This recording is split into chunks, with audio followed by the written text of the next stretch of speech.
जी students, last time तुसी proton की discovery बारे डिस्कस किया सी ते नाल दी नाल प्रोटोन की डेफिनेशन भी तुसी देखी है। जदों इलैक्ट्रॉन ते प्रोटोन दोनों की डिस्कवरी हुई, फिर उस तो बाद जिहड़े साइंटिस्ट सी उन्होंने ये चीज़ सोचनी शुरू कर दी कि जिहड़े एटम है उहदे विच इलैक्ट्रॉन ते प्रोटोन कित्थे कित्थे स्थित होंदे है। सो ये चीज़ जो है फिर उन्होंने माइंड दे विच घूमनी शुरू हो गई, जिहदे करके उन्होंने फिर ਵੱਖਰੇ ਵੱਖਰੇ जो है अटोमिक मॉडल साइंटिस्टां ने अपने अपने सुजैशनस के अकॉर्डिंग उन्होंने डिस्क्राइब किए। जबकि ये नहीं सी कि उन्होंने एटम को बिल्कुल देखा ਜਾਂ उन्होंने इलैक्ट्रॉन देखा ਜਾਂ प्रोटोन देखा, बस इफैक्ट देखा उन्होंने तो उस बेस्ड फिर उन्होंने एटम के इलैक्ट्रॉन तो प्रोटोन को अरेंज करना शुरू कर दिता कि इलैक्ट्रॉन इत्थे हुंदा, एटम के प्रोटोन इत्थे हुंदा, बट देखा किसी ने नहीं। तो फिर जो है मॉडल तो काफ़ी दिते गए सी एटम के, बट इत्थे जो साडे कोल पर्टिकुलर 4 मॉडल दिते जाते हैं जिन्हां ते बेस्ड फिर एटम की जो स्ट्रक्चर है वो दसी जाती है। सब तो पहला साडे कोल थॉमसन मॉडल ऑफ एटम आंदा है। फिर उस तो बाद रदरफोर्ड जो है उसने अपना न्यूक्लीयर मॉडल दिता सी। फिर उस तो बाद नील्स बोहर होया, उसने एक एटॉमिक मॉडल दिता। तो कमियां अगे तो अगे निकलदियां चली गई, तो जिस दे विच लास्ट दे विच जाके फिर एक क्वांटम मकैनिकल मॉडल जो है वो दिता सी। सो इत्थे ये 4 आपां एटम के मॉडल जो है डिस्कस करने हैं, जिहदे विच इलैक्ट्रॉन ते प्रोटोन का अरेंजमेंट जो है दस्सिया जांदा है। तो ये भी इंपॉर्टेंट टॉपिक है तुहाडे लई, क्योंकि ये जो बेसिक चीज़ां ने ये सिर्फ +1 क्लास दे विच ही पता चलदियां, और अगे नैक्सट हायर क्लासेस दे विच इन्हां दे बारे नहीं पता चलदा।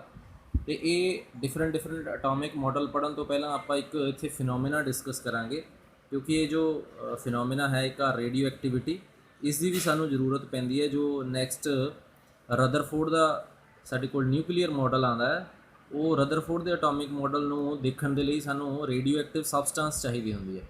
तो जिहदे करके आह एक फिनोमिना पहलां ये डिस्कस करांगे आपां इहदे च। तो एक फिनोमिना दिता होया रेडियो एक्टिविटी, पहला डेफिनेशन ही आपां डिस्कस करते हैं। The phenomena of spontaneous emission of active radiations by certain elements is called radioactivity. कुछ एलीमेंट्स इहो ਜਿਹੇ ਹੁੰਦੇ ਆ ਜਿਹੜੇ ਆਪਣੇ ਆਪ ਰੇਡੀਏਸ਼ਨਸ ਛੱਡਦੇ ਰਹਿੰਦੇ ਆ, ਤੇ ਉਹ ਰੇਡੀਏਸ਼ਨਸ ਛੱਡਣ ਦੀ ਉਹਨਾਂ ਦੀ ਜਿਹੜੀ ਪ੍ਰੋਸੈਸ ਹੁੰਦੀ ਹੈ ਉਸ ਪ੍ਰੋਸੈਸ ਨੂੰ ਰੇਡੀਓ ਐਕਟੀਵਿਟੀ ਦਾ ਨਾਮ ਦਿੱਤਾ ਜਾਂਦਾ ਹੈ। ਤੁਸੀਂ ਇਹ ਪਹਿਲਾਂ ਵੀ 10th ਕਲਾਸ ਦੇ ਵਿੱਚ ਵੀ ਸੁਣਿਆ ਹੋਵੇਗਾ ਜ਼ਰੂਰ ਕਿ ਨਿਊਕਲੀਅਰ ਜੋ ਭੱਠੀ ਹੁੰਦੀ ਹੈ, ਨਿਊਕਲੀ ਭੱਠੀ, ਉਹਦੇ ਵਿੱਚ ਯੂਰੇਨੀਅਮ ਵਰਗੇ ਰੇਡੀਓ ਐਕਟਿਵ ਤੱਤ ਹੁੰਦੇ ਆ ਜਿਹੜੇ ਆਪਣੇ ਆਪ ਕਿਰਨਾਂ ਛੱਡਦੇ ਰਹਿੰਦੇ ਆ, ਵਿਕਿਰਨਾਂ ਛੱਡਦੇ ਰਹਿੰਦੇ ਆ। सो उन्होंने जोड़ा फिनोमिना होंगे कि अपने आप रेडिएशनस छड्डण का, किरणा छड्डण का, उन्होंने रेडियो एक्टिविटी कहा जाता है। तो रेडियो एक्टिव सबसटेंसिस किन्हों कह दें फिर the substances which emit such radiations are called radio active substances. वो एलीमेंट्स या वो सबसटेंसिस जिहड़ियां अपने आप रेडिएशनस छड्ड दिंदियां, उन्होंने सबसटेंसिस नूं रेडियो एक्टिव सबसटेंसिस का नाम दिता जाता है। फॉर एग्जाम्पल रेडियम हो गया, यूरेनियम जिहदी मैं पहला एग्जाम्पल दसी है तुहानूं, जो न्यूक्लीयर बॉम्ब ब्लास्ट होया सी जदों सैकेंड वर्ल्ड वार दे विच, जदों हिरोशिमा ते नागासाकी दो जो शहर ने जापान दे, उन्हां दे उत्ते न्यूक्लीयर बॉम्ब सुट्टिया गया सी, तो उत्थे यूरेनियम ही यूज़ की गई सी उहदे विच। तो इस तरह ये रेडियो एक्टिव सबसटेंसिस होंदियां ने जिहड़ियां अपने आप रेडिएशनस छड्डदियां रहिंदियां। सो इस तो बाद सब तो पहला मॉडल जो है एटम का वो आप डिस्कस करांगे, Thompson model of atom. J Thomson scientist जिन्हें सब तो पहला इलैक्ट्रॉन की डिस्कवरी जी की, उन्हें ही सब तो पहला अटोमिक मॉडल दिता। पहला ये बारे दस देना कि अटोमिक मॉडल इन्हें किवें दस्सिया कि किहो जिहा हुंदा है। उन्हें 2-3 इहो जिहियां चीज़ां लईआं जिन्हां दे नाल उन्हें कंपेयर करके दस्सिया कि जो एटम है इसकी स्ट्रक्चर इहो जी हुंदी है। जिवें पहला उन्हें एक वाटरमैलन जो है, तरबूज जिन्हों कहने आपां, अजकल हुंदा ये गर्मियों के दिनों के विच। सो यदी एग्जाम्पल दसी उन्हें कि जो वाटरमैलन है, वाटरमैलन दे विच जिहड़ा रैड पार्ट हुंदा है खाण वाला, वो उन्हें दस्सिया कि यह पॉजिटिव चार्ज हुंदा है, ते जिहड़े वो ब्लैक कलर के सीड्स हुंदे आ, बीज हुंदे जो काले रंग के, वो दस्सिया उन्हें कि यह इलैक्ट्रॉन्स प्रेजेंट हुंदे आ।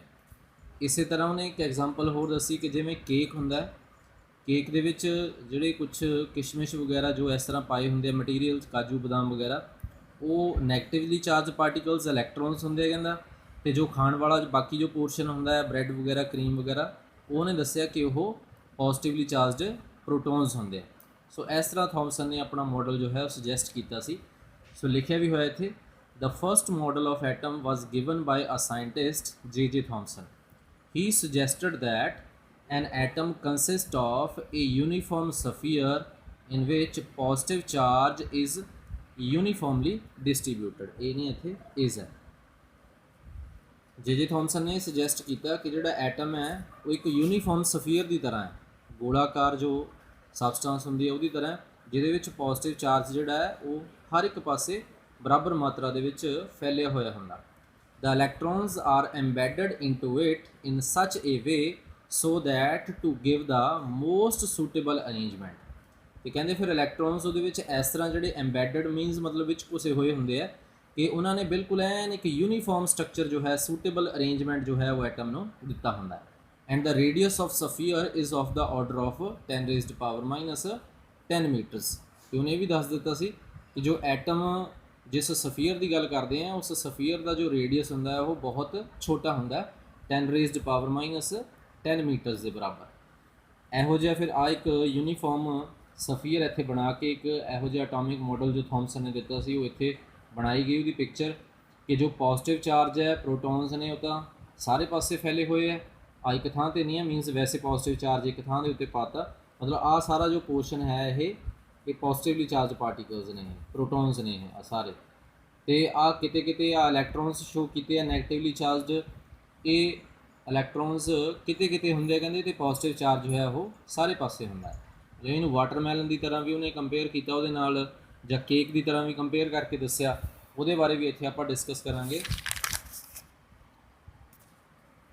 ਤੇ ਇੱਥੇ ਫਿਰ ਇਹ ਦੱਸਿਆ ਹੋਇਆ ਕਿ this model was much like a cake with raisins embedded into it.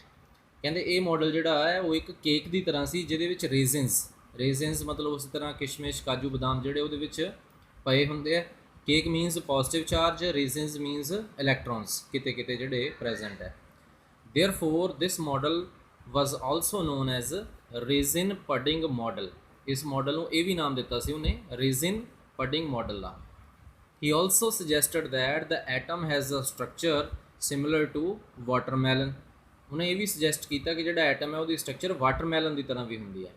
He proposed that the red part of the watermelon is positive charge and the black seeds that are embedded into it are electrons। ਤੇ ਉਹਨੇ ਫਿਰ ਇਹ ਵੀ propose ਕੀਤਾ ਇੱਥੇ ਕਿ ਜਿਹੜਾ positive part ਇਹਦੇ 'ਚ ਰੈੱਡ ਪਾਰਟ ਹੁੰਦਾ ਵਾਟਰਮੈਲਨ ਦੇ ਵਿੱਚ ਖਾਣ ਵਾਲਾ ਉਹ ਪੋਜ਼ਿਟਿਵਲੀ ਚਾਰਜ ਪਾਰਟੀਕਲਸ ਮਤਲਬ ਪ੍ਰੋਟੋਨਸ ਹੁੰਦੇ ਆ, ਅਤੇ ਜਿਹੜੇ ਬਲੈਕ ਸੀਡਸ ਕਾਲੇ ਰੰਗ ਦੇ ਬੀਜ ਹੁੰਦੇ ਆ ਉਹ ਜਿਹੜੇ ਉਹਦੇ ਵਿੱਚ ਹੁੰਦੇ ਆ ਉਹ ਇਲੈਕਟ੍ਰੋਨਸ ਹੁੰਦੇ ਆ। So this model was also known as watermelon model. ਅਤੇ ਇਸ ਮਾਡਲ ਨੂੰ ਨਾਮ ਦਿੱਤਾ ਸੀ ਫਿਰ ਉਹਨੇ ਜਾਂ ਤਾਂ ਰੇਜ਼ਨ ਪਡਿੰਗ ਮਾਡਲ ਦਾ ਜਾਂ ਫਿਰ ਵਾਟਰਮੈਲਨ ਮਾਡਲ ਦਾ ਵੀ ਨਾਮ ਦਿੱਤਾ। ਸੋ ਇਹ ਤੁਹਾਡਾ ਸਭ ਤੋਂ ਪਹਿਲਾ ਅਟੋਮਿਕ ਮਾਡਲ ਹੈ ਥॉमसन's ਮਾਡਲ ਆਫ ਐਟਮ। ਸੋ ਇਹਦੇ ਬਾਰੇ ਧਿਆਨ ਨਾਲ ਦੇਖ ਲੈਣਾ ਤੁਸੀਂ, ਸਭ ਤੋਂ ਸਿੰਪਲੈਸਟ ਮਾਡਲ ਆਫ ਐਟਮ ਹੈ। ਫਿਰ ਵੀ ਤੁਹਾਨੂੰ ਕੁਝ ਸਮਝ ਨਹੀਂ ਆਉਂਦਾ ਤਾਂ ਤੁਸੀਂ ਪੁੱਛ ਸਕਦੇ ਹੋ ਇਹਦੇ ਬਾਰੇ। ਅਤੇ ਨੈਕਸਟ ਟੌਪਿਕ ਜੋ ਹੈ ਤੁਹਾਡਾ ਉਹ ਨੈਕਸਟ ਵੀਡੀਓ ਦੇ ਵਿੱਚ ਆਪਾਂ ਡਿਸਕਸ ਕਰਾਂਗੇ।